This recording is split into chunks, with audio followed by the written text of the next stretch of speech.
أعوذ بالله من الشيطان الرجيم بسم الله الرحمن الرحيم يسألونك عن الأنفال قل الأنفال لله والرسول فاتقوا الله وأصلحوا ذات بينكم وأطيعوا الله ورسوله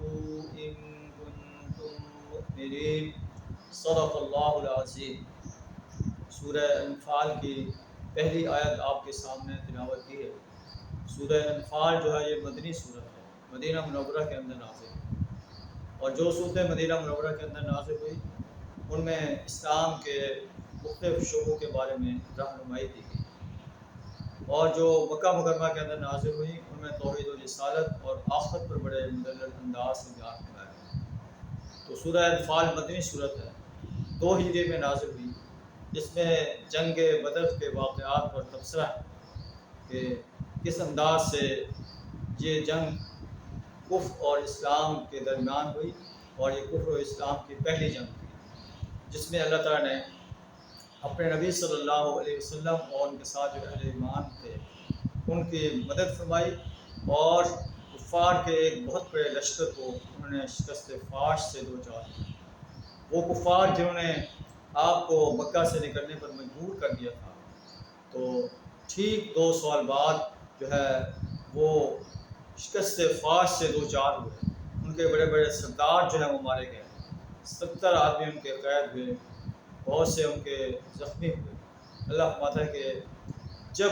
جو ہے کفر اور اسلام کی جو ہے معرکہ پیش آتا ہے تو اللہ کی مدد اہل ایمان کے ساتھ ہوتی ہے۔ نبی صلی اللہ علیہ وسلم جب مدینہ تشریف لائے تو آپ صلی اللہ علیہ وسلم نے جو ہے سب سے پہلے جو ہے مسجد کی بنیاد رکھی، مسجد نبوی، تاکہ ایک مرکز جو ہے مسلمانوں کو میسر آ جائے۔ پھر آپ صلی اللہ علیہ وسلم نے مہاجرین اور انصار کے درمیان مواخات قائم کی، ان میں ایک دوسرے کو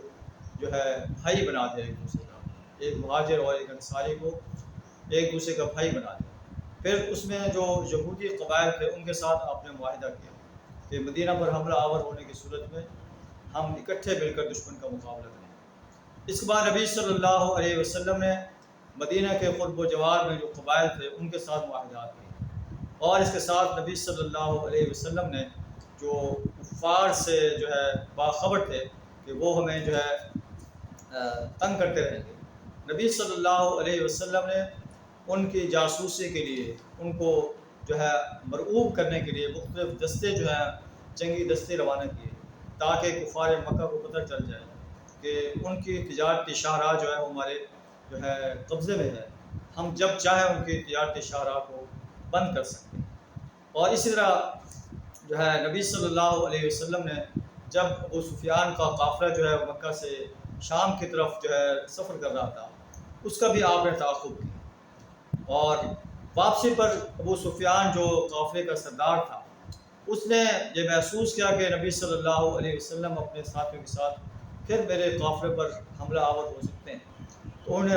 راستہ بدل کر جو ہے اپنے آپ کو بچانے کی کوشش کی، اور ساتھ مکہ کی طرف جو ہے پیغام بھیج دیا کہ ہمارا قافلہ جو ہے یہ نبی صلی اللہ علیہ وسلم کی زد میں ہے، تم میری مدد میں پہنچو۔ تو ابو جہل جو ہے 1000 کے لشکر کے ساتھ میدان بدر میں جو ہے وہ نبی صلی اللہ علیہ وسلم اور اہل ایمان کے مقابلے کے لیے آیا۔ اللہ نے اپنے نبی صلی اللہ علیہ وسلم کی مدد کی۔ جب دونوں لشکر آمنے سامنے تھے تو نبی صلی اللہ علیہ وسلم نے رات کو اللہ سے دعا کی اور عرض کیا کہ اے اللہ، یہ تھوڑی سی چھوٹی سی جماعت ہے جو میں نے تیرے سامنے پیش کر دی ہے، آج اگر یہ ہلاک ہو گئی تو پھر دنیا میں تیرا کوئی نام لینے والا نہیں ہوگا، تیری کوئی غلامی کرنے والا نہیں ہوگا۔ ساری رات نبی صلی اللہ علیہ وسلم اللہ سے درخواست کرتے رہے، اور اس انداز سے درخواست کرتے رہے عاجزی اور انکساری کے ساتھ گڑ گڑا کر کہ آپ کی چادر جو ہے وہ آپ کے کندھوں سے گر گئی۔ صدیق اکبر رضی اللہ تعالیٰ عنہ نے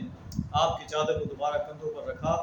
اور پھر عرض کیا، اے اللہ کے رسول، آپ نے اللہ سے بہت مانگ لیا، حسبک حسبک، آپ نے اللہ سے بہت مانگ لیا، اللہ آپ کو کافی ہے، آپ بس کر دیجیے۔ اور پھر انسانیت نے دیکھا کہ جب صبح لشکر کا مقابلہ ہوا، نبی صلی اللہ علیہ وسلم نے جو ہے مٹی مٹھی میں لے کر جو ہے کفار کے لشکر کی طرف پھینکی، اور فرمایا شاہت الوجوہ. اور پھر جب مقابلہ ہوا تو کفار کا لشکر جو ہے شکست کھا گیا، اور نبی صلی اللہ علیہ وسلم اور اہل ایمان جو ہے وہ